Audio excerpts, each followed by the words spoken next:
Okay, there we go.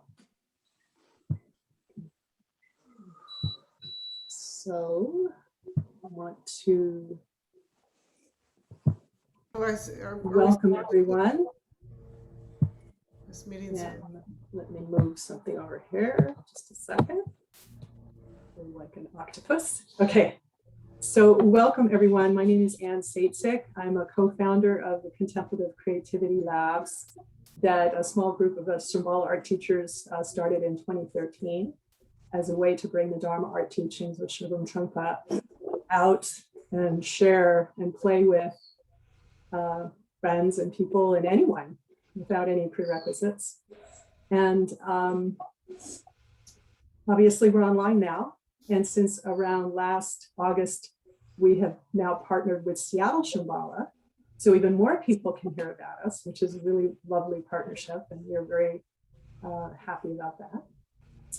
And I met Barbara about 10 or so years ago when we invited her to Los Angeles to lead a big brush program, which was just marvelous and amazing. And we learned so much. And it's been too long, but of course, now that we have Zoom, we're very fortunate and happy that we could have her back in a sense, and maybe more to come. And in terms of a little bit about Barbara, some people, this is going to be your first exposure to Barbara, and you can read more about her obviously on her website, but she met Shugam Trungpa, who's the founder of Shambhala and the Dharma art teachings, back in 1970 in California. And then she was drawn to Boulder, as were a lot of theater people and artists and musicians where he was. And she ended up becoming a teacher at Naropa Institute, now university, where she taught Western calligraphy in the Western style. And Trungpa was very encouraging about that. And he said to her, go into your own tradition and it will lead you to everything. And so this is a kind of exciting message to hear. And she since has expanded her practices and teaching to include these bold leaps into bigger and bigger brushes that she makes out of horsehair, and teaching large groups, creating embodied, spontaneous performances with music and poetry, as well as workshops in visual journaling, slow handwriting, presented in Buddhist centers and corporate settings, as well as prisons and mental health facilities, creating a space for everyone to make their mark in the world. She's also an author. Her book is True Nature, an illustrated journal of 4 seasons in solitude, which she completely wrote by hand, except for the barcode, she likes to say, which is very funny. And so welcome, Barbara Bash. We're so happy to have you here. Thank you.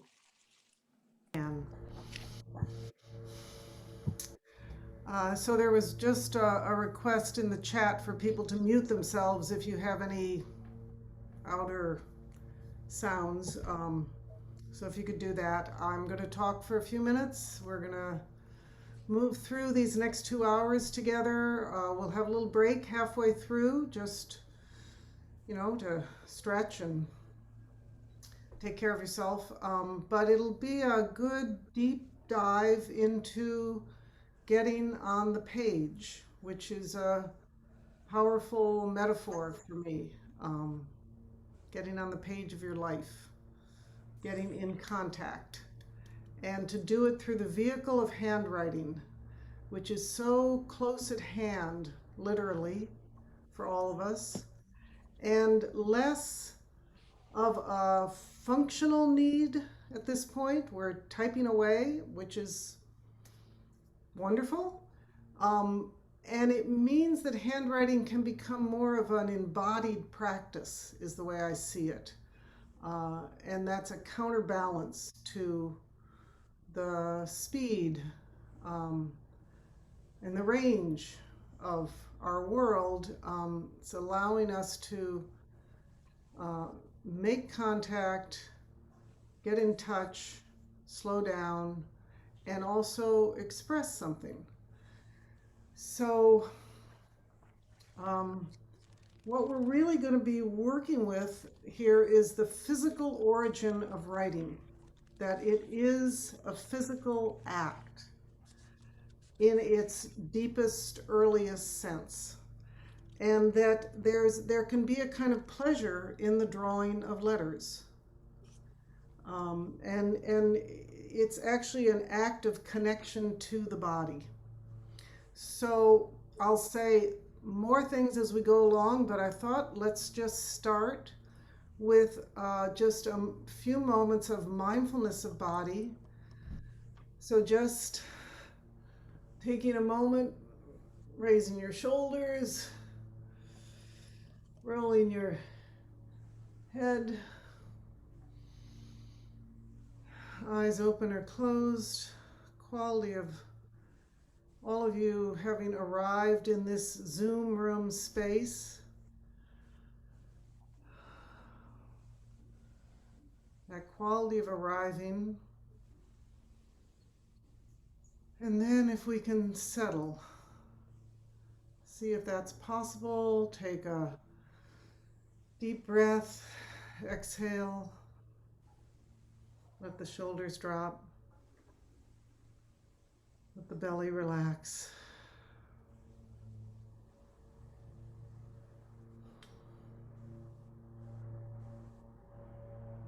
And just holding everything that's here with us right now, anticipation, excitement, uncertainty, not knowing what's going to happen here, wanting to get going. Just see where that lives in the body right now. Just any sensation that you are aware of. Quality of energy. Acknowledging that. Holding that.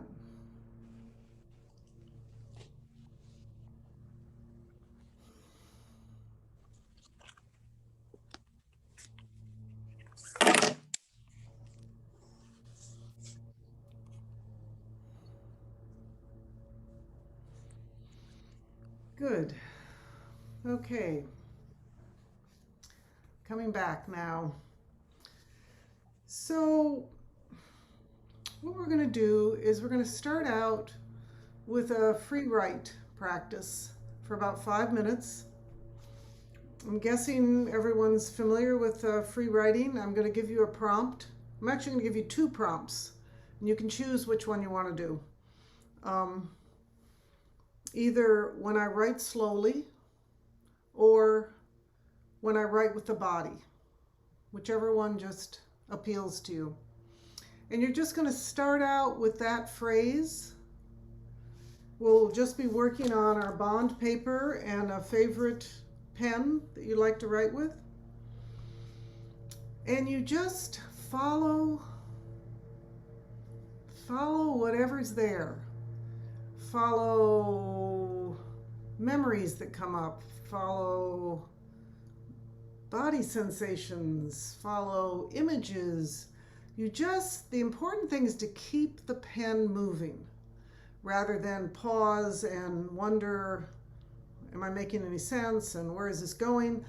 Free writing is you just keep going. You pause between words, but you don't have to punctuate, you don't have to worry about spelling. You would like to be able to read it afterwards, so work on that legibility edge. But just let yourself leap along, leap and land, and leap and land. And when you run out of something to say, you come back and you just write the prompt again. And if nothing's coming up, you just write the prompt again and again. And then pretty soon you're off again. So it's a really kind of following your thoughts, your feelings, anything that appears, and I'll ring the bell to begin, and then I'll ring the bell at 5 minutes, and at that moment you just finish the thought that you're on. Any questions that come up? Everybody got the idea? What are the prompts? What are the prompts? When I write slowly, or when I write with the body, whichever one calls to you.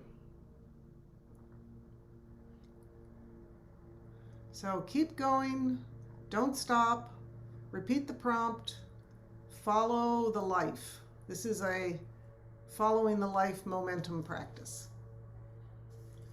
All right, I have a so question. Are we using words? Is that yes, we're using words. We are starting out with our own handwriting using words. We'll get into the illegible gestural stuff a little bit later.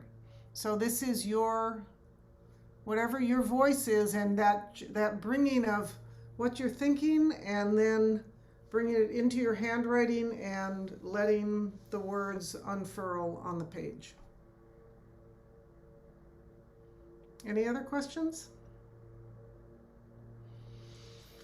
Okay, have fun. Let's go.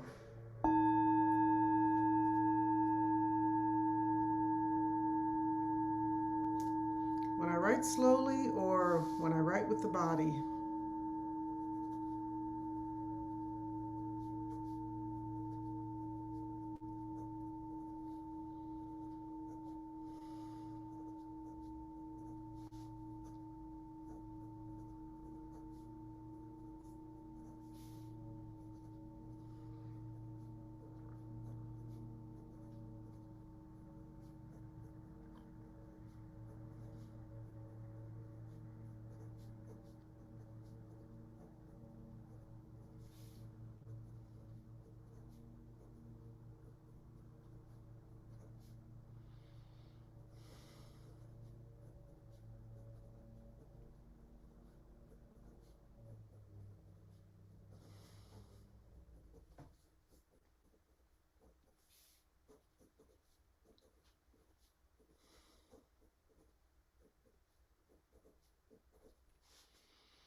finish the line that you're on. Bring it to a close.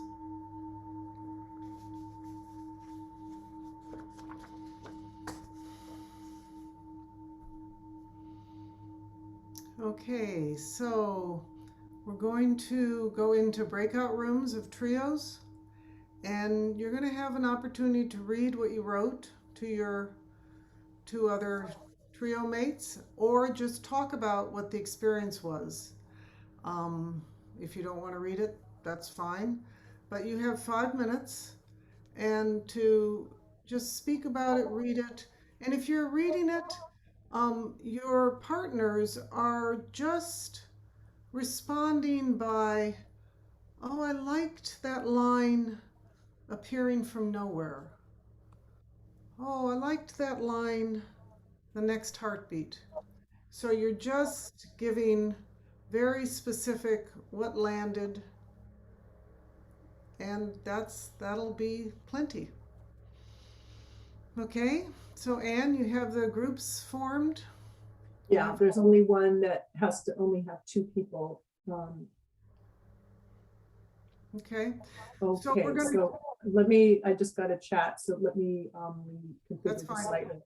yeah, and if you, Anne will give a broadcast to say, first person will start, then you'll see a broadcast person 2 begin, so that we just make sure that everyone has time. And if you get done, you can just come back to the main room. You'll get a 60-second note that you have, 67 seconds left, and it'll bring you back. Okay? So just a chance to be heard, what came through here, have it received. That's all we want as writers, to just have someone receive it, and then we're good. All right?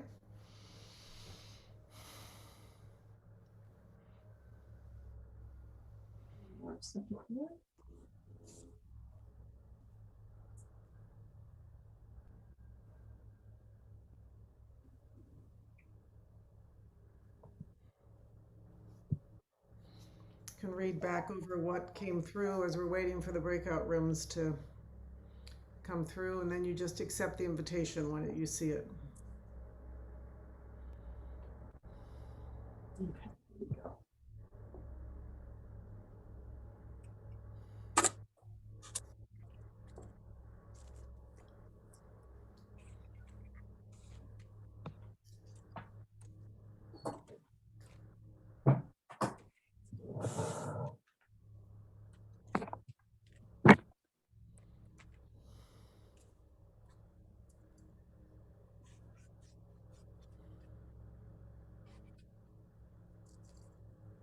So Judith, do you want to click on the breakout room?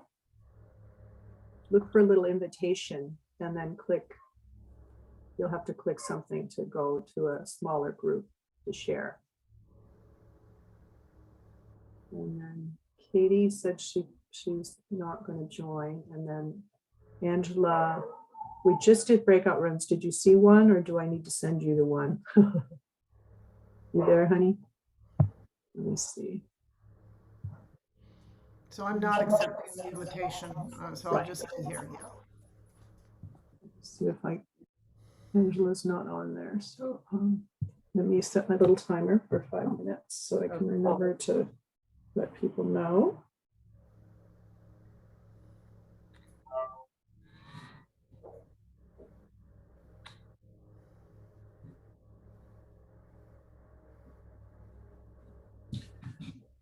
Okay. Let me see if I can send Angela to I guess not. I think she joined after I had created the breakout rooms, so it might be too late. Did she, so she didn't, Angela, maybe you didn't do the free write? She's been here and there, so I'm not sure. Okay. Too early. What, Angela? Angela La? Oh, she was here, so she could go into room 7. Okay. Are you there, Angela? Can you join your breakout room? Because they only have 2. It'd be wonderful if you joined You could just listen and them.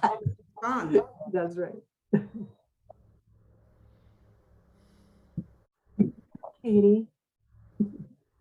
So just hang out with us. It's fine. Okay.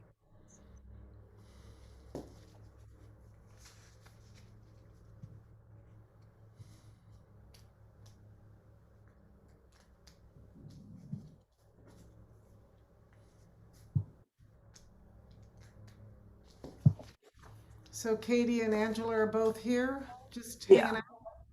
Yeah. So I'll read my free write to anyone who wants to listen. Excellent. Thank you. When I write slowly, I feel my heart beating, and I notice my hand shaking. And I want to be steady. When I write slowly, I tremble and come down inside.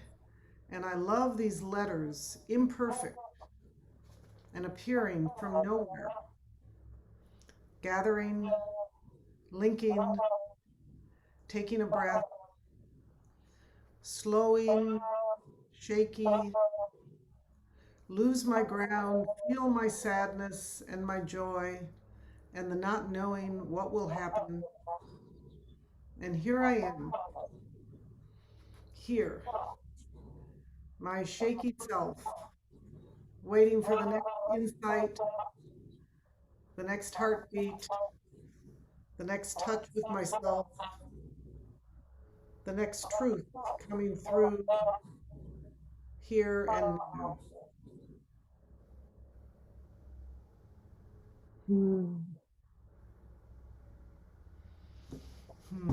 That's beautiful. So good to just start right up with doing a free write. Now I'm getting a little bit of a reverb thing, but you're not hearing it, Ann? No. Oh, good. Shoot, I wonder why. I wonder why. And it's not that, I don't think it's because I don't have audio. On your phone, you didn't? Yeah, good. Oh, yeah. Let's see. My Do you breakout. want to take off your phone for now? We can join it later. Yeah, maybe I'll do that. I'll just leave meeting, and then I'll let it take a little. Make a difference? Do you hear any difference? Let me see. Yeah, I'm still hearing. Let me see. Am I hearing? No. Oh, interesting. I wonder why. Interesting, because I definitely didn't. Wait. Oh no, it's a little bit there. It's not as bad. Okay. Well, let me try joining again and just seeing forth. Oh, so we're coming back. You're coming back.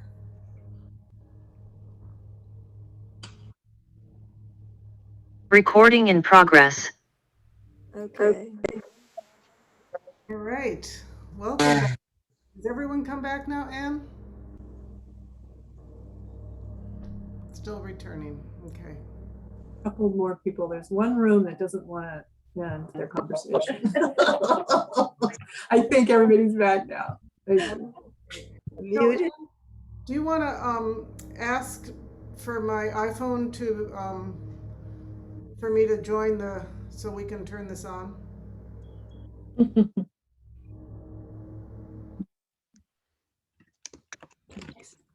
Okay, what did you turn off? Just need the Barbara Bash's iPhone to become. To share screen?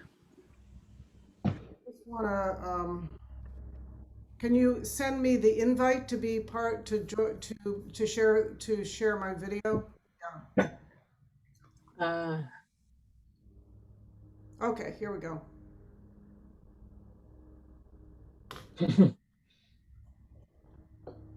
That should do it.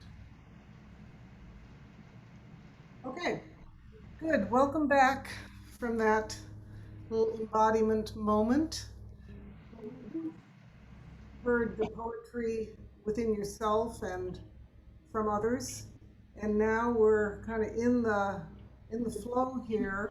We were working, as I was just saying to a few people who came back early, we're working that edge of form and freedom. You know, that we have the form of the alphabet of letters, and then we have our feeling and what wants to be said, and we're trying to work with the constraint of the letters that will express that. But it's a tightrope that we're on. So what I'd like to have us now do is to drop that constraint and drop the alphabet for a little while and just work with um, the act of writing, which for me goes way back to when I was very young. Before I knew how to write, I loved to sit down and write. I somehow felt that I was a writer when I was just working in a very illegible way. So if Anne, if you can do a pin video maybe of my iPhone so you can all see. I have, and maybe you're not seeing it, but I've got your video and your iPhone video both pinned, Okay, can everybody, spotlighted. okay, can everybody see my It's page? like thumbs up from everybody. That's great. Good. Thanks, folks. So we're going to start out working with just bond paper. You can work with it horizontally if you'd like a little longer line, or vertically. And so this is taking me back to my 3 years old. But I feel that it's also the experience of just, the ancient experience of just making contact with the surface and beginning to move. And I believe that goes way back into ancient times in our genetic makeup. That did we touch something? I know that we went into those caves and touched the walls with our hands. Was there also a tracing of something? Certainly as those early drawings happened. It's not like what we're going to be doing is writing, but we're going to move in sort of that horizontal mode. So that what is your illegible writing, and what are the patterns that come through here? If any of you have ever remember Saul Steinberg's certificates, he would write these certificates and you get close to them and you realize they didn't actually say anything, but it looked like writing, important writing. So that was kind of a cursive script. I'm working with a kind of a thick graphite right now. You can work with anything you want, but I'd like everyone to just start to fill a page with illegible writing. Since this is slow handwriting, you could explore the sense of slowness in it. Since it's also embodied handwriting, let's let the arm move. Let's let the body be part of this. If there's a sound, we note that. If there's a change of sound, what is your illegible writing?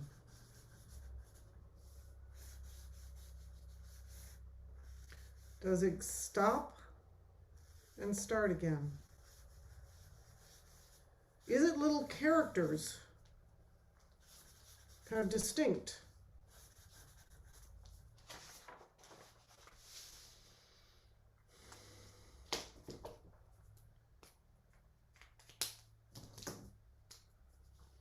Does it leap and land? And since at least I was born into the Western alphabet, we're going to work with the horizontal. But we know that writing sometimes in Asia is vertical. It's fun sometimes to do some vertical illegible writing too. So this is just a moment to, you could even close your eyes for a while and just go with the sense of touch. There's no tracking except for staying on the page. It's like the ancient experience of being in contact and leaving a mark behind.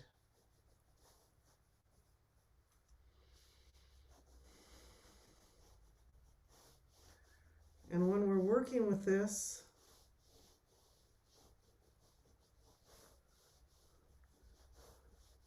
aside from, it's funny, I feel like I'm going into a right brain mode. I'm having a harder time forming words as I'm doing this. They're getting more spaced as I'm talking to you guys. There's a, yeah, it's what's the experience of contact in the act of writing when we lift off the need to shape the alphabet. In a way, we're touching in with the essence of it, and then we'll bring the alphabet in. And if we can keep this essence of, it's an arm movement,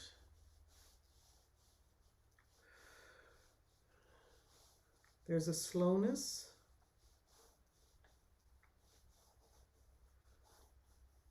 each of us has a completely unique hand. Each of our lines, I was thinking about how, I don't get to move around the room and look over all of your shoulders and see what you're all doing. Each of us are kind of in our own space. You're listening to me, but you're just maybe eyes closed for a few moments, then you open them again, and it's, look what's unfurling here. This is my line.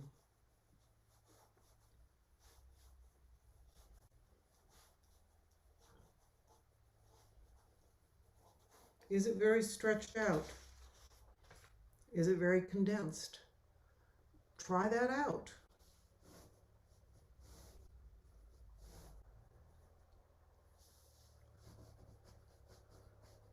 We have many different lines inside of us. Upright. There are many different alphabets. Illegible alphabets.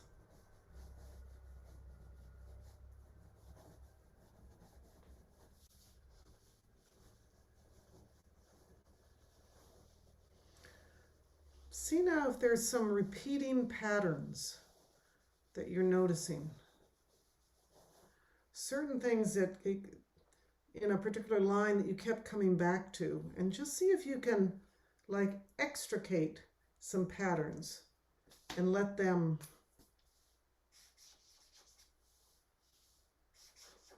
be there. It's like we're creating our own alphabet right now that has a little body.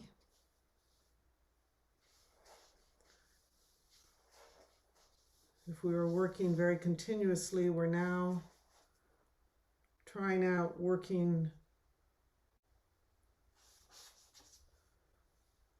in a gesture, a repeating gesture.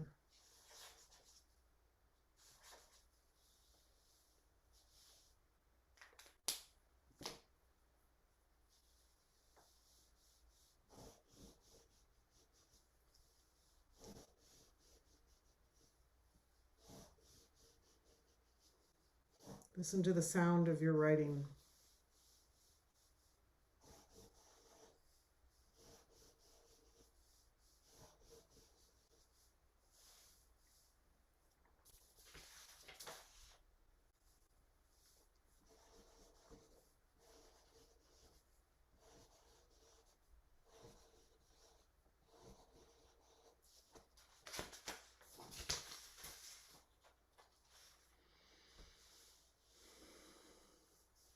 How's it feeling? I'm going to look at you all for a moment. How's everybody doing? Feels good? Okay.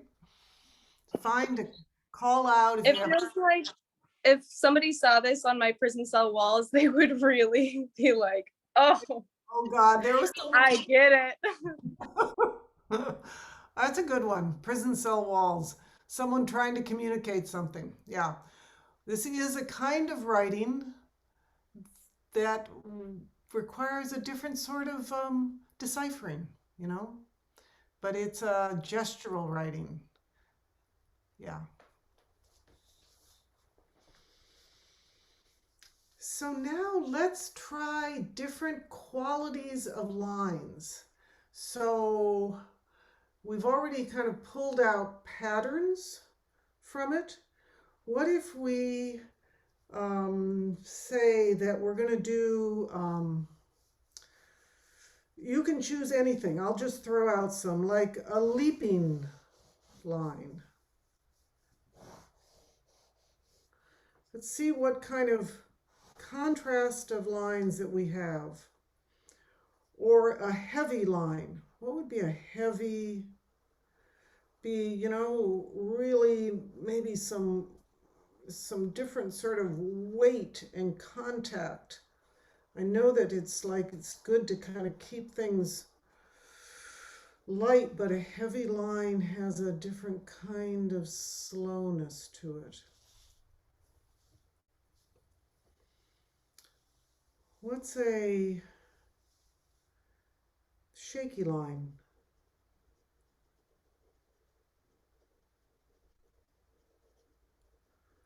My shaky line looks like insect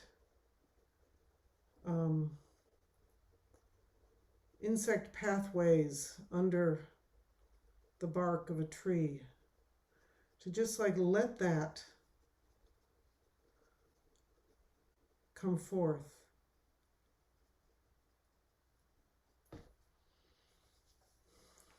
What's a meandering line?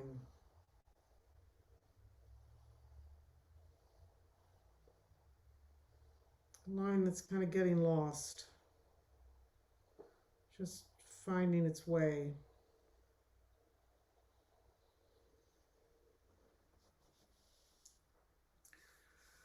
What's a wild line?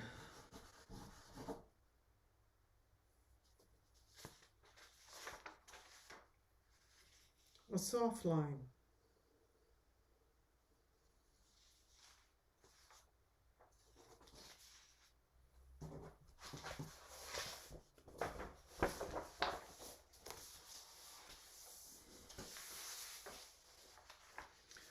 I made a mistype on the supply list, and Anne sent it out to everybody. And I said, if you could have some sheets of 18 by 24 inch paper, and actually I'd meant to say 11 by 17, and I looked at it and I went, oh my God, these are huge papers. So it's fine to fold them down if you want. But then I thought, well, maybe there is something like, if you've got the room, you know, work big. So there was some reason why. So work with whatever size you want, and I'd like you to start playing with that gesture and maybe just call out. I've been giving you some ideas of different kinds of lines, but what are some other lines that you're trying out right now? To see, sort Wild. of wild? Yeah. Yeah. Jazz. Jazz is a good one. What's a jazz line? Yeah. Wonky. A wonky line. Dignified. Ah, dignified line. Oh, good. We like the wild ones, but dignified. What would a dignified line be? Ah, A swirly line. whirly, yeah.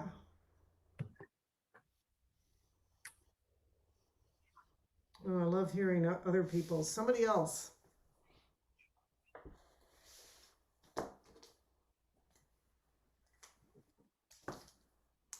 How about a very precise line? How about a Catholic. juicy line? What? Juicy. A juicy line. Okay. That's one that I feel like I want to do with a brush and some kind of moist medium there. Which we can Unsure. try, yeah. Unsure line. An unsure line? Yes. Okay, good. Unsure, yes. Shaky. So now, try this. We're going to start moving into 1, 2, 3, and in a moment we're going to move to words. But before we do that, try on a sheet of paper, whatever size you want, three gestural lines, and have them be 3 different qualities.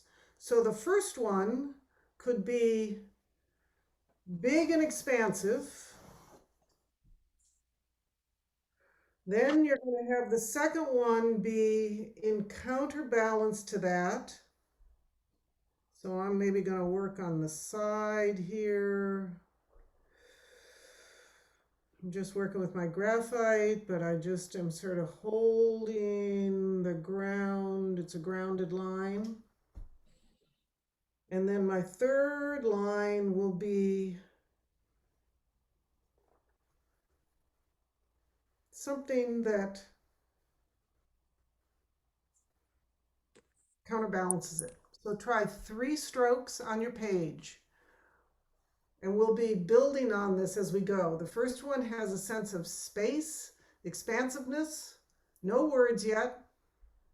The second one, counterbalance that with something settling, grounding, can be with the same tool or a different tool. You can move into using colors at this point. I'm just still working with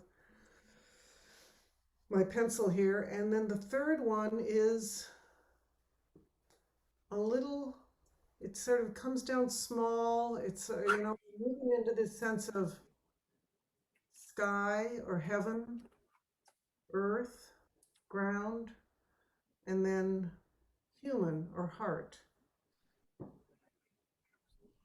Anybody have one to just hold up to so that we can all see it for a minute? Bob. Yeah. Did this, and then this. I see the second one. This is the second one. Yeah, and your third one This is that is triangular. no, it's circles. Oh, it's circles. Okay, great. Thing inside of looping. We're working with 3 different visual colors is what we're wanting to try out now. Oh, there's somebody with the black. Oh, there's Anne. Hold it up again, Anne. So your first one was on the left there. And then you got your brown. Looks almost like grass-like. And then there's something very delicate at the bottom. Beautiful. I've lost everybody. Oh, Bobby, come back. We can see you. Let's see, Catherine and then Judith. Catherine, I see yours. I see the long, that's beautiful. Just coming up there, great. And then and then the ground is shaky and solid. And then there's a little something right in there. Beautiful. This is exactly the idea that we're going to build on. And then Judith, I see a big expansive, and then. We had the 18 by 24 paper, so. Okay, good. Hold it back a little bit so I can see the whole thing. Okay, oh, you even numbered it. Great. Good. So what I want you to also be thinking about is different qualities of lines, and then we're going to introduce size. So that the first one will be the biggest, whatever it is, and the second one might be similar size but different quality, and then the third is small. So we're going to move into kind of a detail quality on that third one. Great. Okay, so let's do one more thing before we take a little break here. I'd like you to take a word, pick a word that you want to play with, like I would say, okay, I'll just say wild, and I'm going to do it. There's my wild. And then I'm going to try writing the word wild. And I'm going to write it out 3 times. The first time probably won't be that legible. The second time, using the energy. The third time.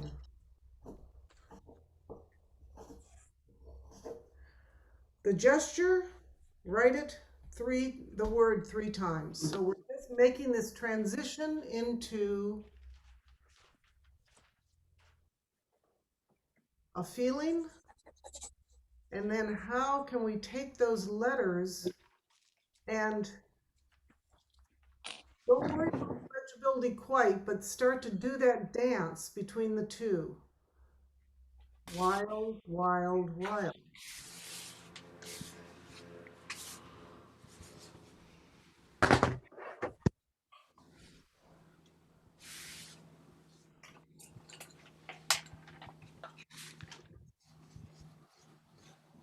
Do even the word like trees.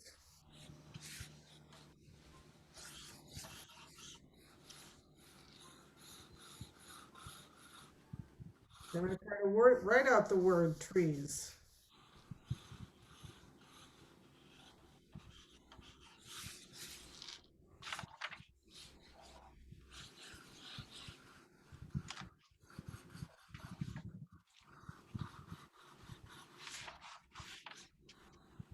The calligraphic arts are always working that edge of legibility.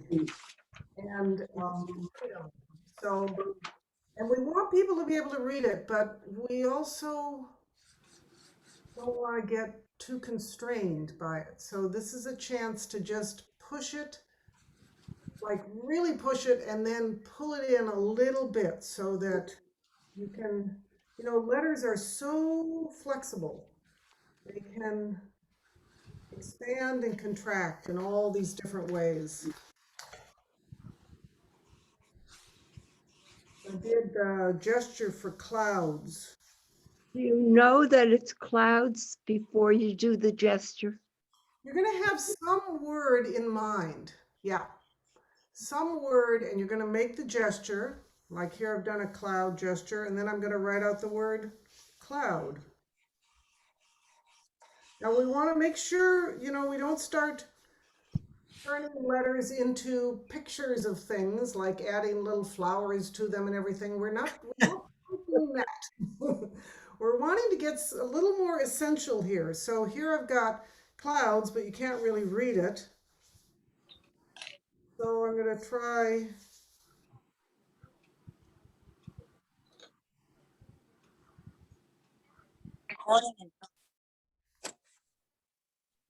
Yeah, there's something about just doing it 3 times, letting it come through you 3 times to see how you can into this dance of these letters, which are pictures of things, by the way. I want to just go back to what I just said. Each one of these letters has an image that's way inside of it, either a tool or a part of the body or, a part of the land. So in a way, we really are drawing pictures when we write. We just want to be not too literal here. We want to have the feeling come through our letters and walk that tightrope of sequencing,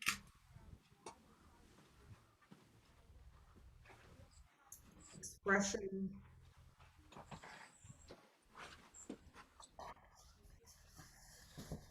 Okay, so I'm just letting you know that if you want to take a little break, just get up and stretch. Go to the bathroom, have a glass of water. We're just going to break for about 5 minutes, and then we're going to come back in and jump in again. And if you want to just stay and keep working, that's great. But I wanted to give people a chance in this 2-hour. If you feel like, hopefully the body is enjoying this because we're not working really precisely. But it also can be really good to stand up and just, because writing is a very focused act.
What was our last directive? It was just that we could choose a word and draw it as a gesture and then bring it into actual writing the word itself from that gestural place. Oh, okay. So we can change the word, right? Yeah, yeah. Okay, all right.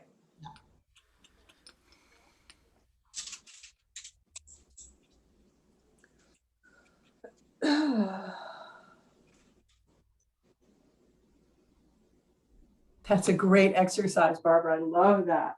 I mean, it'd be the gesture of the feeling quality of the word before it becomes a letter form, you know, it's like brilliant. It's awesome.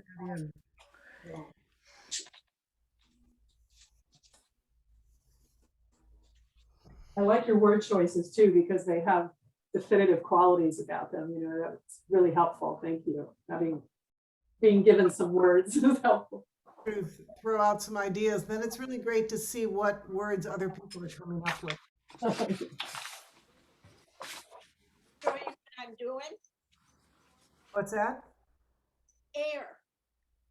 Air. I just read about thermals. Air, hot air that go up. Whoops. Ooh. Whoa. Yeah. So you did, Eloise, just a first one at the top, but bring it down just a little bit. I want to see your first gesture there. Oops, where'd you go? Okay,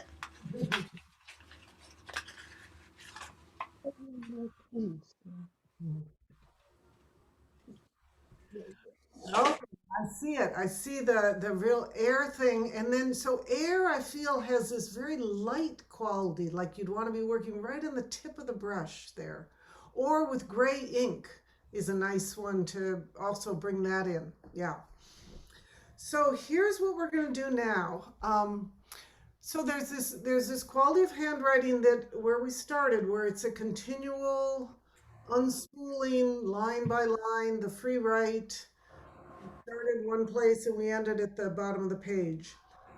Now we're going to work with, we're working with qualities of our writing and qualities of ourselves that can come through, can be expressed through different kinds of writing. There's all these different alphabets that are out there. And in the Middle Ages, depending on what was happening kind of psychologically with each century, you had very condensed alphabets, you had very big ones, very protective ones, you had very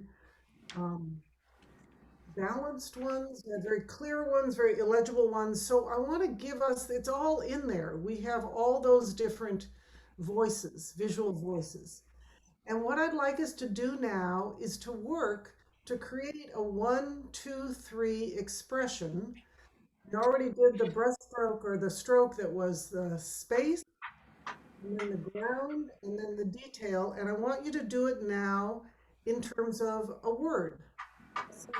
So I'll demonstrate one. And we like to do this, I like to do this looking out a window. Or it could be something within a room, but you want to be sort of letting the word, we've been sort of letting the feelings just come out of us, come through us. Now we're going to let the world give us ideas or reflect or create some interest. So if I look out my window and there's something very soft in the sky. So I'm just going to use the word soft and I'm going to write it in gray ink. And I'm going to write it sort of at the top of the page. It's not that legible, but it's beautiful. I think I like the way it looks. And so to take one word that has something to do with the sky, wherever you are looking out, and then I am working with brush right now. You can work with any tool you want or brush pens, but now I'm dropping down to the ground and I'm going to choose one word that is the counterbalance to this soft, the sky quality. And I'm going to see what that is. There's something very sharp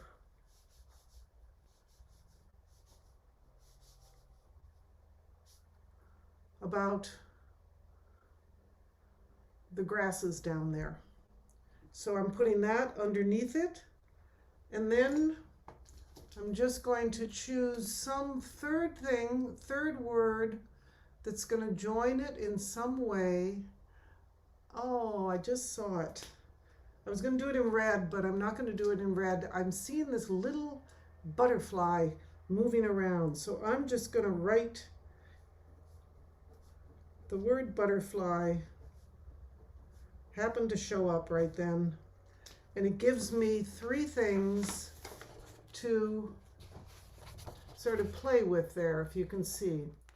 Pick 3 words and give yourself, you're gonna choose just the first one and write it.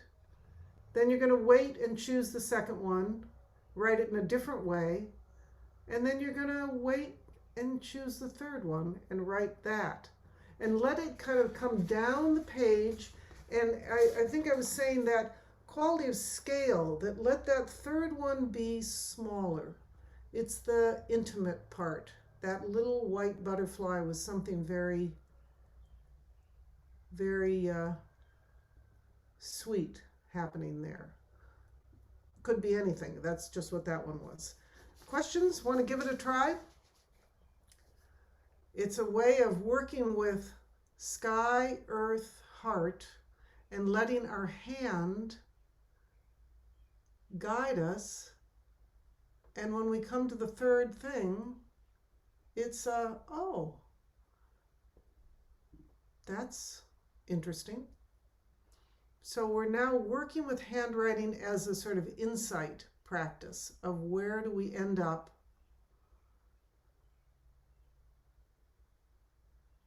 at the third step.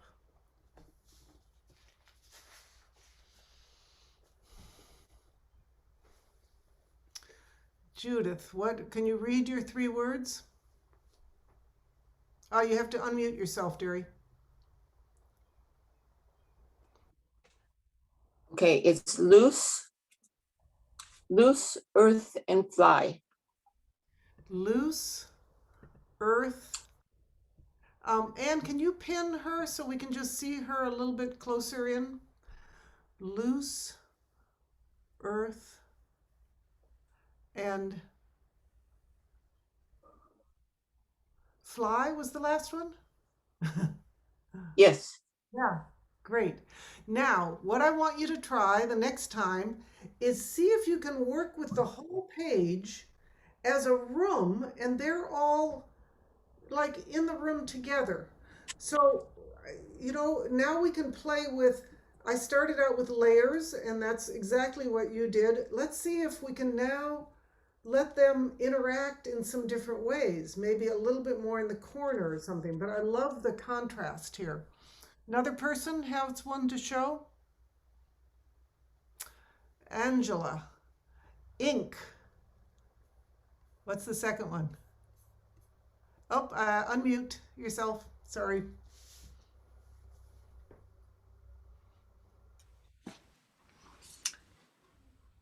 Ink, blue, and water. And water. Good. Great. And a mess. And you really got it on your hand. You should have a little fingerprint there. It's an ancient jar of Schaefer's blue ink. How long have you had that? Probably 20 plus years, and I added water to it. So we're getting, oh, wonderful. It's an antique bottle. So we're getting a sense of contrast of words and feelings. Yeah, one more person show theirs. Pamela? Oh, and Bobby. It's still, Anne, it's hard to see them up close. Yeah, well, that might also be because so my first word's hazy. Okay. And then I had peak. Peak. That's way in the center there. Yeah. And then caress. Caress. Oh, okay. Right down at the bottom of the peak. Wonderful. Wonderful. That's it. Bobby? Oh, unmute yourself. I'm going to say that the first time before I call on someone. Unmute yourself. Sky, tree, and bird. Bird. Sky. Living bird. Yeah. Often here. Great. Great. Alan, did you want to show yours? We're all going to get a chance to show. We're going to go back into the breakout rooms too. So it's great. Oh, now read what your 3 words were, Alan. Kind of faint. So we had a gray at the top, and then floor, and then shoe. Oh, nice. Such a human object. That's great. So gray was this quality of the sky or the ceiling or something? And yeah, then, gray sky up there. Yeah, and then floor really stretched out, and then shoe. Yeah, we're getting really different voices here. This is the idea. Beautiful. Nice. Good. Okay, so let's try it again. And this time we're going to do a phrase so that the phrase will just allow for a little more interaction. I want you to think about what I was saying there to, I think it was Judith, like, let's see if we can move. We still want to start with the sky of the page at the top. We want the first one to be somewhere, the first phrase to be up there. But how might that second, think of that second phrase as another brushstroke, and how might it dance with the first? So here we can start to move from even straight lines and start to let our writing, if it fits with the word, move in some way. So let's all just let's see. I think I want to let you guys all do it, and then we can just share what we've come up with, because it does require some kind of weighting. Like, what's the first thing you want to describe? That can be, you can see what that is. And is there a way to write it that works? So I have this old sycamore tree, and it's kind of reaching out. So I'm going to let the tree kind of reach across there, the branch. This is kind of leaping imagery here. It's just a quality, a feeling that comes through the word. And then the second, oh, I forgot. I was going to do a phrase. Okay, I'm gonna add on something here. Tree reaching. That was the quality of it. It can be 2 words. We don't want to, especially when you're writing big. Tree reaching. Then I wait and see what's the counterbalance to that quality of reaching. That quality of reaching into the sky. What's going to ground my expression here?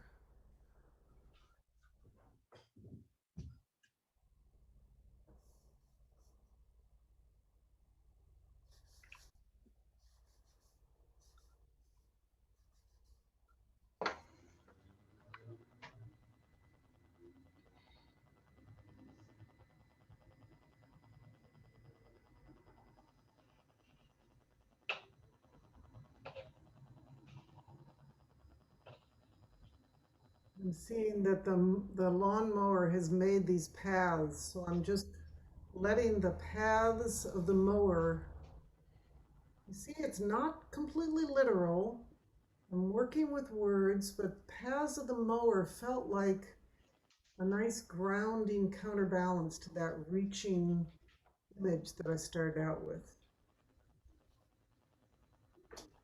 And then I wait for what's the detail, or what's the feeling, or what's the small object. It doesn't have to be close to the other 2 things, but it's just kind of following your interest, and it's bringing you into something more personal in some way.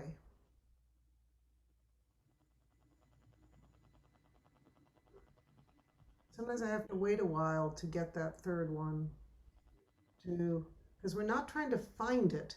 We're waiting for it to come to us, or for us to notice it.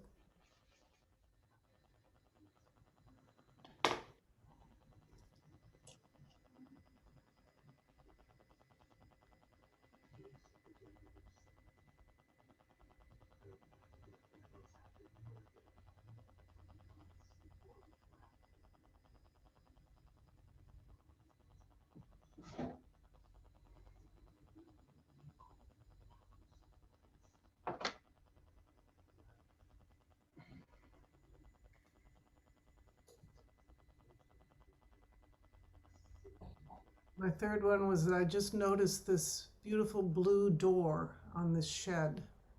So that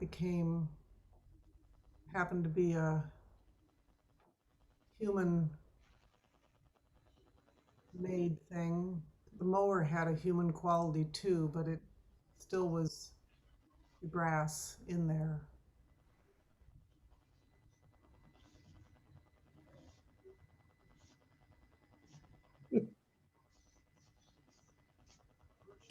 You can do this practice in a very simple way where you just write out 3 lines. It doesn't have to be super calligraphically expressive, but you're just looking at what's above and writing it down, looking at what's below and writing it down, and then writing a detail. And it brings one, then you just notice how you feel afterwards.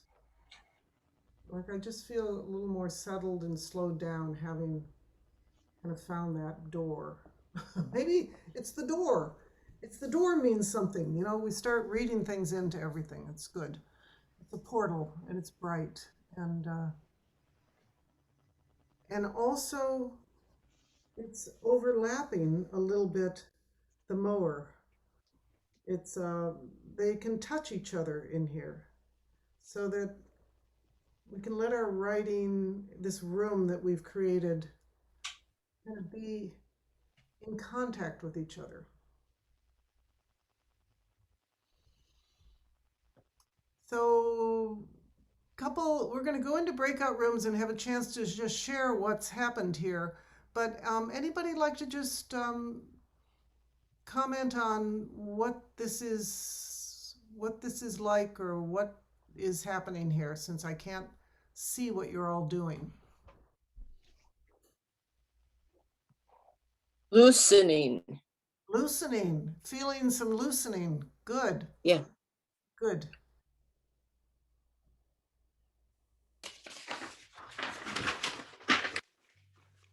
Oh, it's moving. Feels like something's moving. Yeah. It's hard work. It's focused. It requires that quality of waiting and sort of being ready to receive something, and you don't actually, it's not, I got to go find something here, but it's letting something come. So it's how to relax with this process and let it kind of open for you. It's really hard work. It's hard work. So you feel, is that effort, or is there's some good effort going on here? Anne, share what your three phrases were. I kept changing them because they weren't very interesting. Commentary on what we're doing. That's good too. Yep. Yeah, they were not very interesting. So one was the sunny day, white sky, summertime, but that's not very interesting for me. So I just keep playing with it, but it's really hard. Yeah. Well, Anne, think about this. In a way, you had 3 very spacious words: sunny day, something about the sky, and summertime. What if you contrast and say sunny day, and then what's a contrasting element? And then what's something very tiny that you notice? So we want to start working with scale. It's the nature of the structure that have a kind of beauty, is when there's something big, and then there's a grounding from that, and then there's something small. So I think you did 3 big things, which you did a 3-part heaven poem right there.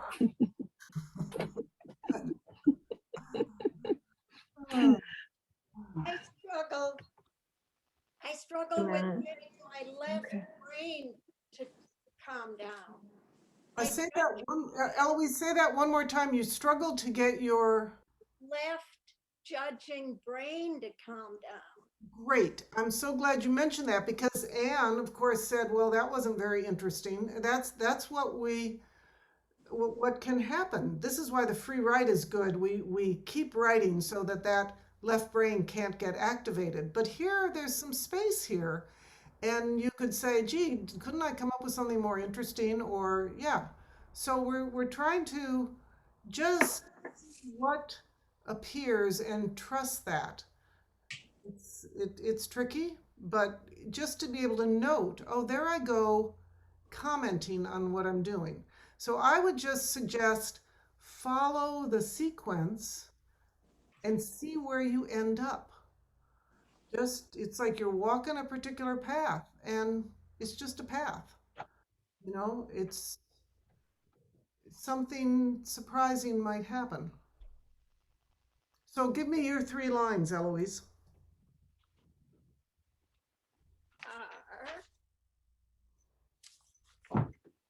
Leaves dance, noise of plane, and then windowsill.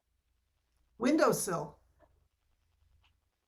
You know, it's interesting. It's almost like I would say noise of plane was your heaven, and then leaves dancing is your earth, and then there you are at the windowsill looking at it all. So sometimes we do it again and go, oh, you know, that's why we like to do things maybe 3 times, because not in a sense, with calligraphy, if you do it too many times, you kill it. But if you do it 2 or 3 times, you go, I think I got the idea on that 3rd time. So I'd say try it again. Yeah. Okay.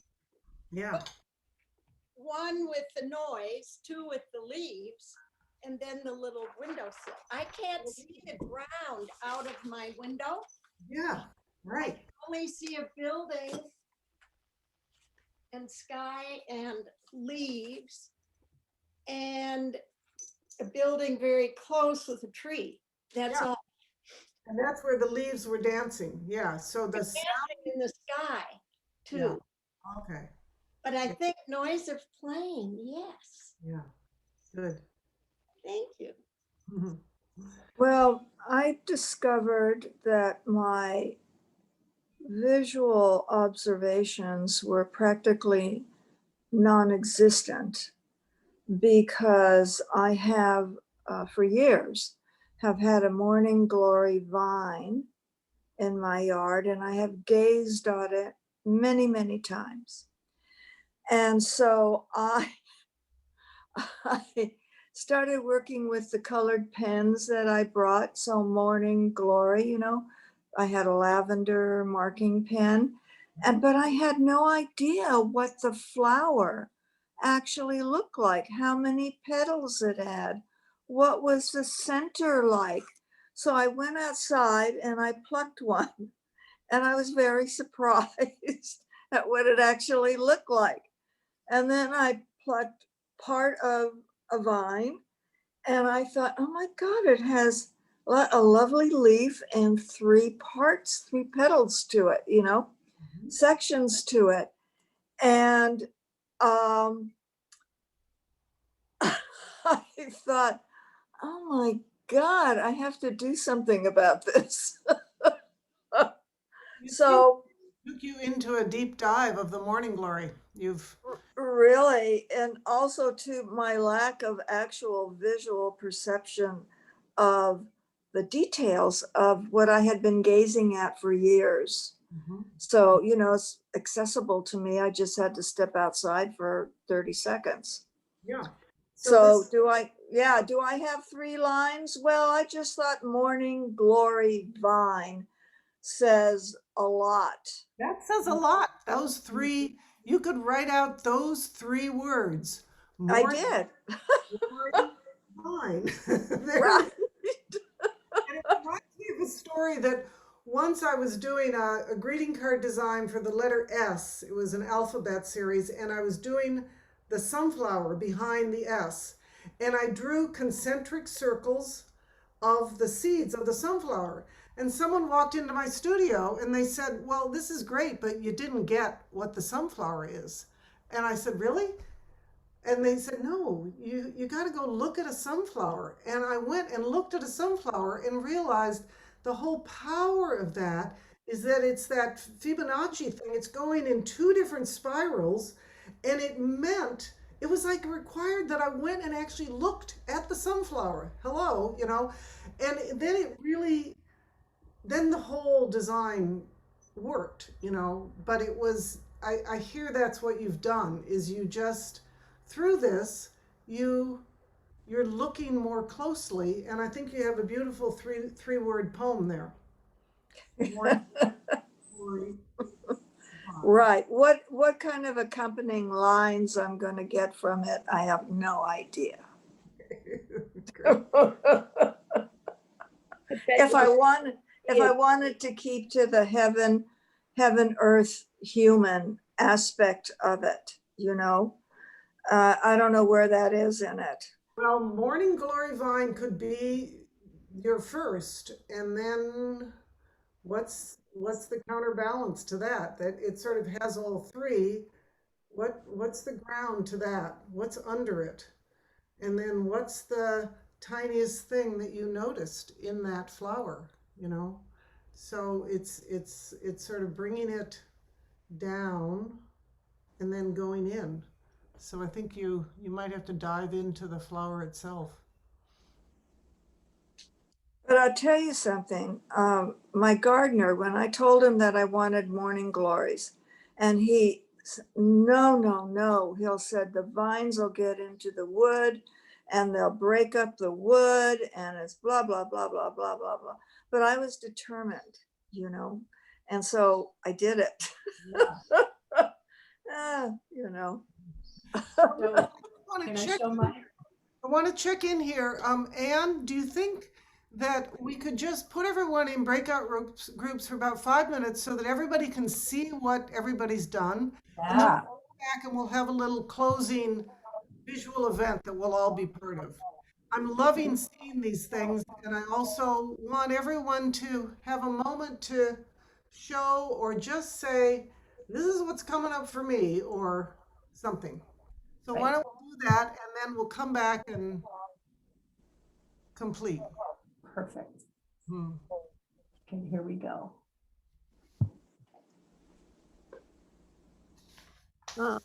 Okay.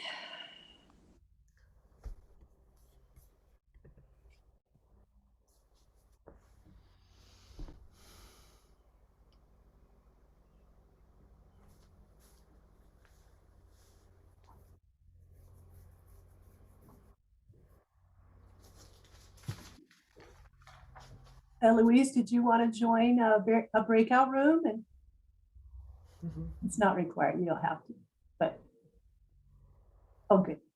Catherine, what about you, Catherine?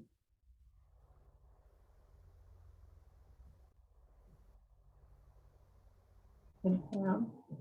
I think it might just not be working on my phone. Oh, to be able to get into the group? Oh, really? Yeah, to break yeah, because it worked on my laptop, but the internet works better on my phone here. But I can rejoin on my laptop and maybe get added. Do we have any groups that are just one person, or can we just have you all that are here now just show some things that, Pam, are you trying to go into a group? I haven't gotten a notice or anything. I don't know why that happened. Sorry. It's and then once they've been created, let me see if there's a way to. But let's not worry about it. Pam, show me one of yours, and Laura and Trinkar, if you want to. Okay, wide. That's wow. And wet. Sorry, can you please talk while you show whatever it is? Because my phone will only feature it then. Oh, sure. Okay, so I have wide, and then I did rooted for the contrast, and then I had wet. I have a watery view out here. So Pam, was rooted your second one or your third? Yeah. Oh, it was your rooted second? Was my second one. Okay, because of course we read it top to bottom. So you could do wide. You could even wide out like a piece of taffy, even more. That's a really fun one to work with. And then you could put rooted right underneath it. And then wet could just be like emerging out of rooted or something. So I think these are good three. Well, it's also, I mean, I have sky and water and the trees. So, you know, for me, it is this layered thing. That's right. But I found I didn't, and I've been enjoying the process and feeling in the process, but I do find I'm very product oriented, and I wanted my rooted to be centered. You know, I didn't like that it was over on the edge there. Do it again. This is like a one-shot thing, and then you just try it again and say, I want to get that rooted in the center. Yeah. So Yeah. great. Yeah. Yeah, it doesn't always land exactly. Sometimes it does, but not always. It's not like you have to get it right the first time. Yeah. But I like that. And I think your wide and water could be a beautiful heaven. And even though it's water, I see that as sort of an earth element. It's like the horizontal element. And then rooted could be that third, those little roots, you know, that could be your detail, you know, done a little bit smaller, some plant there. We're creating some kind of landscape, but it doesn't have to be literal. Just three different feelings. Good. Laura or Trinkar, do you have something to share? Looks like Trinkar does. Okay. I do. Okay. Porch cover, slate tile, warm feet. Warm feet. Beautiful. And it's like a little path of feet on it. Wonderful. Colors, yeah. I want to keep encouraging people to have the third thing be intimate, smaller and smaller. Like even tiny, tiny, you know, it sort of brings us into something. So I feel like you have three really nice, distinct things, and then you start playing with diagonals and coming in close. It's totally the idea. Great. Yeah. And I'm like changing mine as you're speaking, because I totally have the idea of it, but I got really excited about the third part and made it way too big. So now I just ripped off a piece of it. And anyway, what I love is that I just ripped off, and then now it reveals what must be somebody else's scribble before this part in the journal that I'm using. Also, sorry, it's dark. So anyway, it's all, let me think of how best to do this. It's a bit dark in my room. It's evening here now, but I don't know if you can read it, but cloudy cover, garden path. And then it was, now that's somebody else's scribble. It was inner sun, which oh boy, it's hard to hold up all these things in this dark room, but this is inner sun. Anyway, but it was quite sizable, and I want it to be smaller, you know, but it's just, anyway. But yeah, so cloudy cover path, which has some pines and stuff, and then it just gets real giant at the bottom, but you get the idea. I get the idea. Think about doing those cloudy letters. You've done them in a very like scalloped kind of way. What if you just tried them again where they just had that feeling of clouds without, I think I tried it once. Let me see. Yeah, I was working with trying to write out the word clouds in a cloud-like way. I had the gesture at the top, and then, you know, yeah, way to get it. Now, I still didn't quite get the legibility, but I began to get the feeling of the roundness of something up there. And like gentle. Yeah, gentle. Yeah, gentle strokes. Cool. Yeah, good. Good. Well, this is the idea. You know, we're just working with, I'm going to talk about this when everybody comes back. Oh, so we got 5 more minutes. Okay. Just how to, let me share mine. don't think how we can use this as a way of seeing where we are. So you see that I did tree. That's fabulous. I first did just tree, and then I added in reaching because we were doing phrases, and then I did the mower, the paths of the mower moving, and then that blue door did have a quality of architecture, but the way it kind of came down from the bigness to the ground to, it's like drawing us in. So that's what I want to keep encouraging people, is that human element, or that third thing, is small, but it's very potent. Can I share? Yes. I love how that letter, by the way, of the bottom word goes across the blue door, the tail of the, oh Yeah. my gosh, that is, yeah, it really pulls it together somehow visually. They're interacting with each other. Yeah. And I think that's when letters start to become personalities, or words have personalities, and then they can they can touch each other, and you know, we can work with different qualities of contact, and I think that affects things. Yeah. And here's mine. Leaves of is it flutter or? It is. Yeah, that F isn't very good. That's okay. That's okay. You got it. I hear you've really got the scale coming down, and then the second one is cast.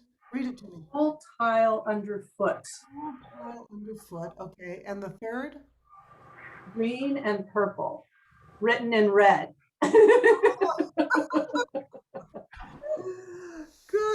beautiful. And you know how the cool tile sort of sits right underneath it, and you've got that expansive thing at the top. Yeah.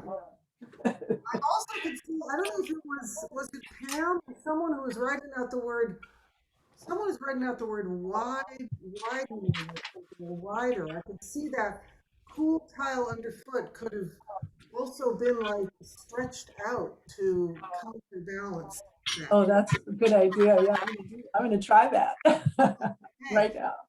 Good. Pamela, are you back? Just Pamela? There's more than one Pam in this room. Oh, yeah. I'm officially Pam on this. That's right. So let's see, Pamela. Do you want to share, Pamela? Yeah. Oh, sure. I really thought you meant the other Pam. I was saying earlier that I really enjoyed the part where you break out like repetitions. Oh, yeah. This is when I started to feel like I had to stop communicating. I was just like moving, and then putting that into the trees. This is the word trees. So it started like trees, but then like the E's got so cool. Like the little, it's just two scribbles. That was my favorite part of discovery. I had done comeback also as one of the words. And so then it started to feel like, you know, she was making, you could feel her comeback. And then she there. Yeah. I'm trying to find my 3 words for you. Let's see here. That was my favorite part too. That was really kind of revelatory, huh? Just Yeah. that, like illegibility to legibility. I thought that was really great. Oh, I put them on small ones so I'd get out of my head. Okay. So this became jellyfish through air. Jellyfish? The purple are jellyfish. Okay. And it's a J. I mean, it's all the letters. Okay. Through Yeah. air bubbles. And then air bubbles. Okay, so it went up there. Yeah, they went up because they're air bubbles. So this was like green, breeze, and rain. And I thought I'd just do rain as little as possible. Just, yeah. So it looks like, you know, seeds. But I didn't try to make it look like something. I just saw what happened after they layered. Oh, so you're really filling the space and working with a small room. Yeah. So it's rain, and then what's the other word? This one's rain, breeze, and free. So I just went and took threes is just straight through the middle there. Oh, I see. And that's where you're free, and because there's space in the middle to hold them. Yeah. Yeah. Well, thanks. It was fun. Good. Good. Jenny, did you show some stuff? Or have you? Oh, maybe you've come back from your group. I have come back, but this was mine. I don't know if you can see it. Oh, read it to us. Dangling sunshine slips away, glass view. Glass view. Mm. It's got a nice range there. And nice writing. Oh, great. It's very rhythmic. Yeah. Oh, yes. Pose. Okay, so did you close the groups, Anne? Are they? Yes. Okay. Let me see if everybody's back. Yeah. It looks like it, yeah. Okay, got recorded. All right. Well, welcome back, and hope you all got to sort of share. There's a lot of cross-pollinating that happens in the groups like this, where you get an idea from someone. And what I've been discussing back here with a few people is you try it once and then you go, oh, I wanted to do something a little bit different. So the calligraphic act is doing it once and doing it again and again, and then maybe that's enough. You don't do it many more than that, because then it'll become too tight. But it's fine to give it another hit, And with a few people, I said, make that third thing really small so it draws in the viewer. So I think you're all kind of getting the idea of it. I know that we've kind of explored a lot of things here, from the act of handwriting to those illegible things, and then this kind of 1, 2, 3. So anything that worked for you, or enlivened something, I'm hoping that it can go on and you can keep working with it. In general, I just feel with our own handwriting, if we slow it down, just that in itself, and give it that attention and kind of affection and that sense of body quality when we write, it will respond. It's like a plant. It gets watered somehow. So just our natural handwriting can begin to open and be that sense of pleasure that I was talking about at the beginning, that kind of joy in that very ancient human act of making a mark, leaving something behind from all this feeling that we have inside. And the alphabet, or even just a gestural calligraphic stroke, is a vehicle for that. So working with this constraint of the alphabet and moving out from it and coming back, I think this is a kind of dance that I love, and I hope it nourished something in you. So I guess I have to start the closing process here, okay, Barbara?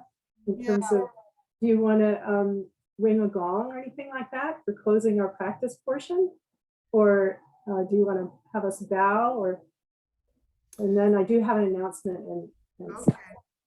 So let's just have a pause for a moment and just come back into, after all this, how our body feels, how our hand feels, how our mind feels, all that commenting and kind of enjoyment and questioning, and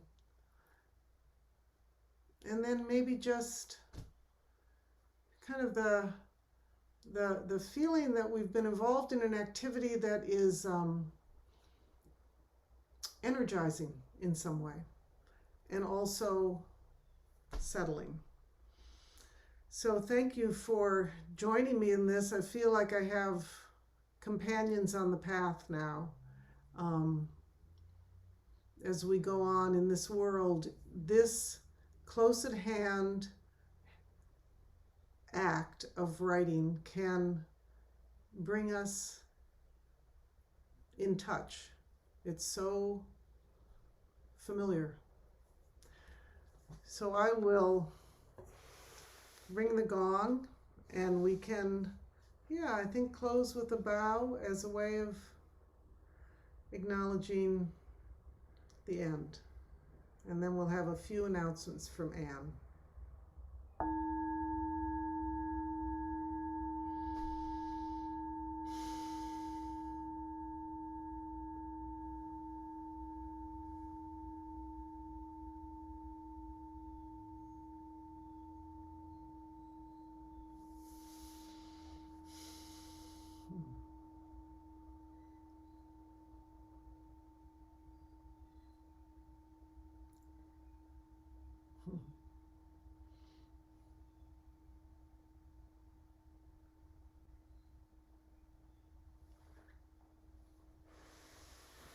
Thank you so much, Barbara.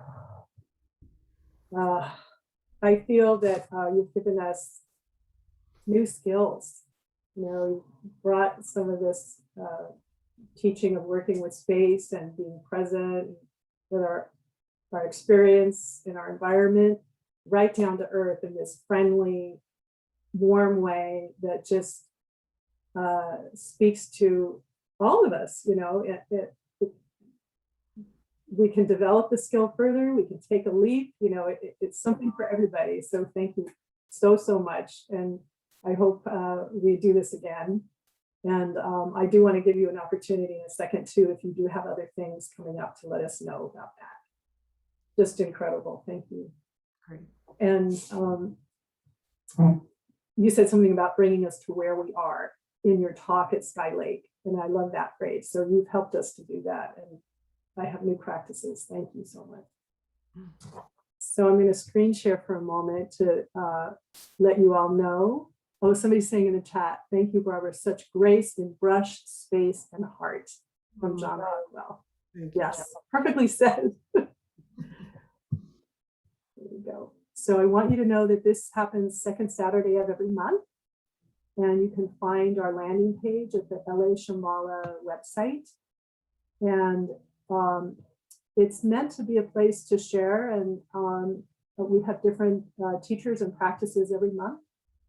And it also shows what's coming up on this page. So we've had a lot of mark making in the last, all summer. Yuichi Handa's wonderful journaling, and then Josh is coming up with mark making, the Summer of Love. And then Traveling Light with a poem with Angela Lloyd. And then writing practice in September, right where you are with Deborah Dysart. So we have a really wonderful lineup that's more about working with writing, mark making the page, words on the page. So please come, you're all invited, no prerequisites as always. And then can you see the new thing I just added, Shambhala Online? Can you see that page, or is it still the Creativity Lab page? I think still creative. Yeah.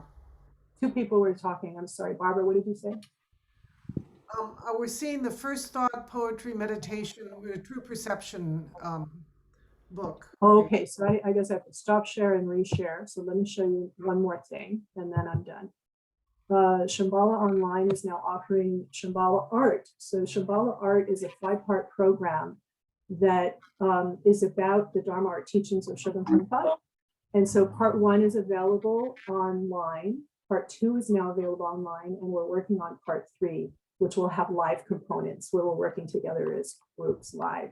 So I want you to be aware of that. And of course, you can visit the Shambhala Art webpage and see where it might be happening or who the teachers are, things like that. And Barbara, do you have something coming up soon that you can share with us, or just check your website? Do you always post stuff on the website? Yeah, I do have something coming up in September, but it isn't posted quite yet. So just check my website. I'm doing some other things this summer that are listed there as well.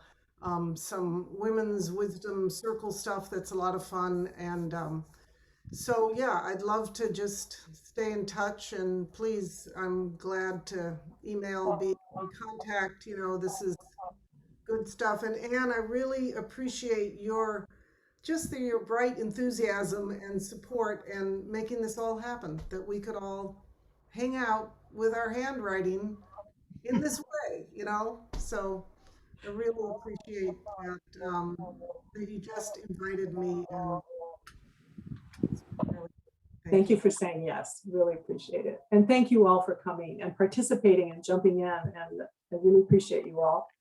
And thank you. So I think, unless I'm forgetting something, I think that's the end. But thank you all.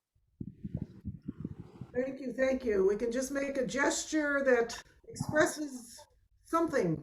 It's like we got our hands here.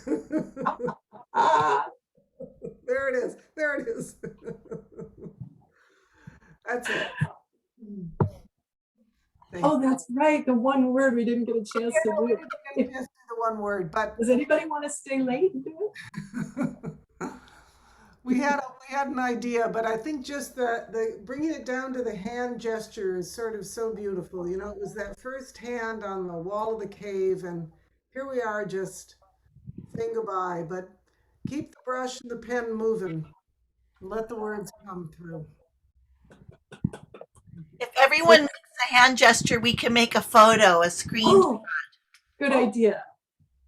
Let's see. Do that. Let's do the hand gesture again. Let's do the hand gesture. Do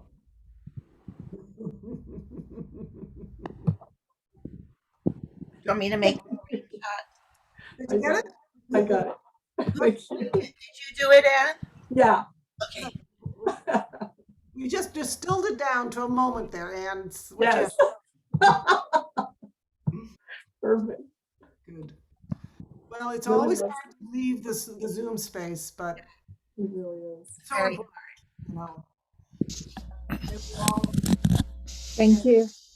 Thank you. Thank you, Anne. Thank you, Barbara. Yes, feel free to unmute and just say thanks. Hello. Thank you. Yeah, I'm glad I came.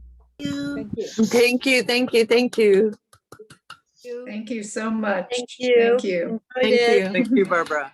Thank you, Barbara. Thank This you, is Anne. wonderful. I'm so grateful. Thank you, Anne. Thank you, Barbara. Yes. Yeah, thanks, Barbara. Very nice. Yeah. What a lovely day. What a lovely day. Oh, what a lovely day. Thank you. Barbara, I wanted to tell you a calligraphy joke if you have a minute. I'm always up for a calligraphy joke. Okay, it goes like this. It's from the days of the medieval Bible writers, you know, the illuminated Bibles where they had to write it out by hand before we had the printing press. And so the monks would sit there, you know, and a new monk came and said, I'm noticing, and said to the abbot, I'm noticing that you're copying the Bible from copies. And when you copy from copies, a little mistake could get in there. And so the abbot said, I never thought of that. He said, the original Bible is down in the catacombs. So I'm going to go down there and just check, you know, because I've memorized the whole thing, you know, or I'll bring a copy, make sure that we're doing it correctly. And then the new monk noticed that he didn't come back. And so the new monk went down into the catacombs and sees the abbot hitting his head against the wall. And the new monk said, what's the problem? And the abbot said, the word is celebrate. Oh,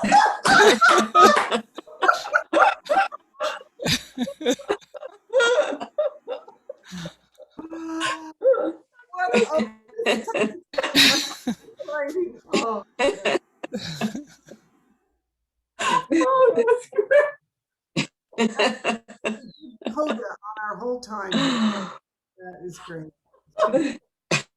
And you're welcome to use it. I think I got it from Oh, like a podcast. But I can't, I'm suddenly having a senior moment of not remembering the psychologist who's really well known meditation. Oh, it's Tara Brach. I think I got it from Tara Brach, who tells a lot of jokes. So. Well, that's just great. And I love kind of just ending, kind of imagining them all, writing there and aching bodies and trying to get it right. And yeah, we've got all that in us, that tendency. And then, but there's head on the wall. That's kind of. It reminds me also about when you said we don't want to repeat it too much because we'll get very solidified with it. It's solidified. Yep. Yeah, you got to catch it while it's still fresh. Second time, third time. Okay, that's enough. That's the way it is. That's enough. All right, everyone. Thanks, Barbara. So much.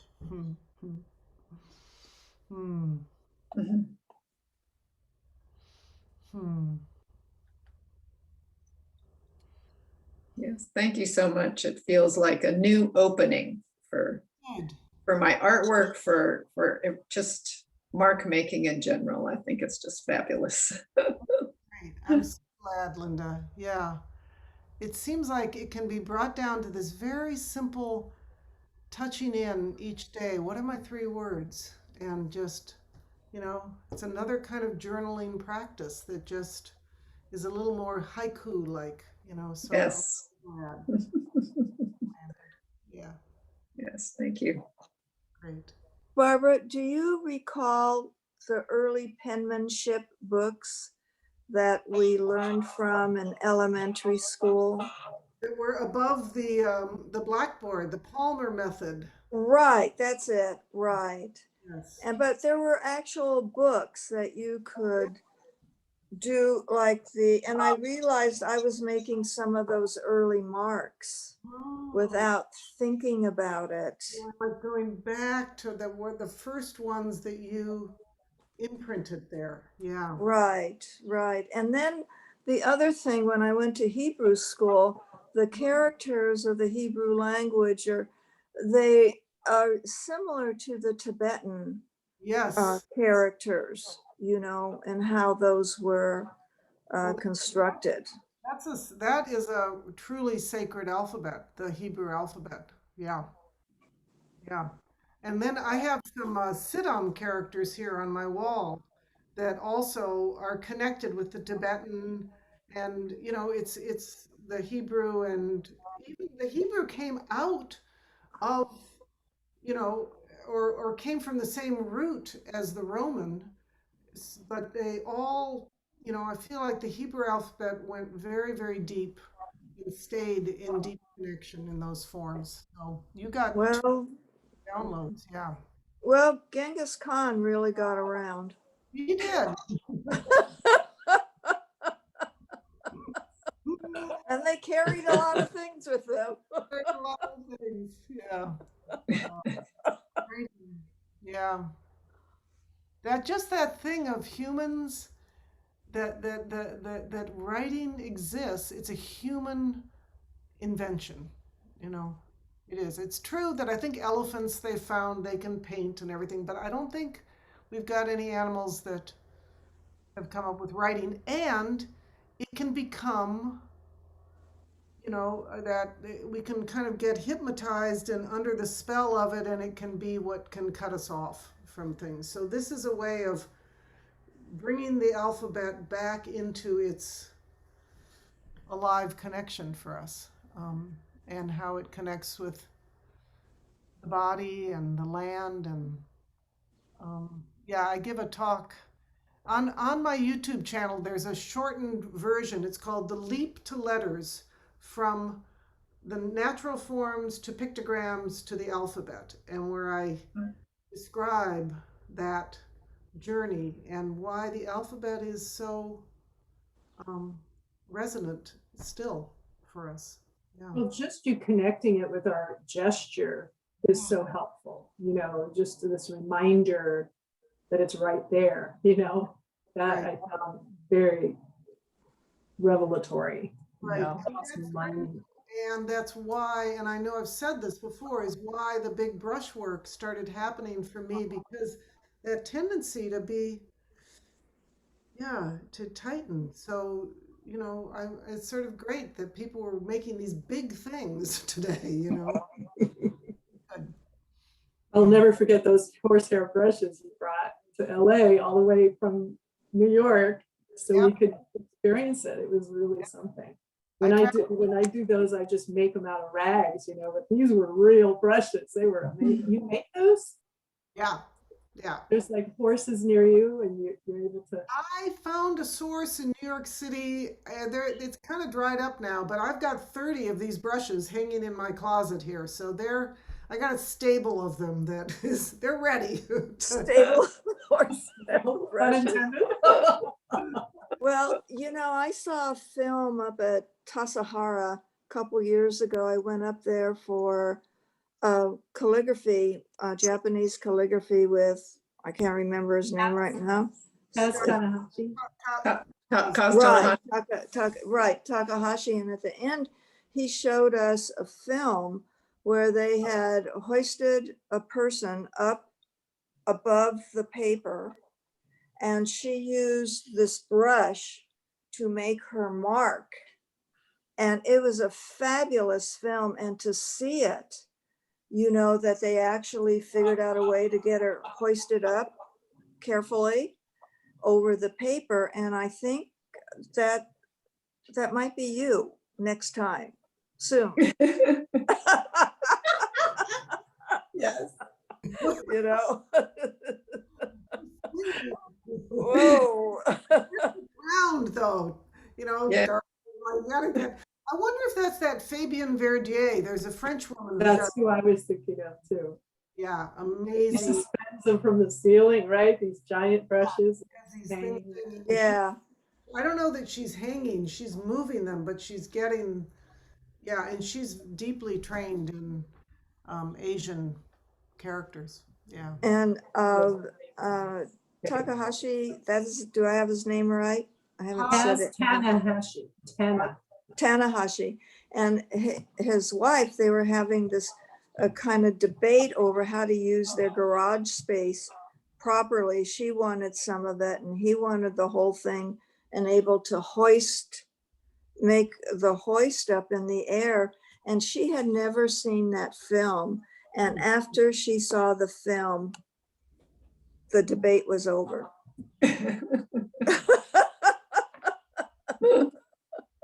And she said that right in front of 20 or 30 people. So I thought it was spectacular. Well, I think I said at one point, I mean, not today, but recently, that we all want a big life, and so the brush, that sense of big brushes just activates something in our psyches, it's like we're attracted to it, I don't think I have to do skydiving, but I do like working with bigger and bigger brushes. So we all have our you don't have to skydive. We'll hoist you up carefully. It's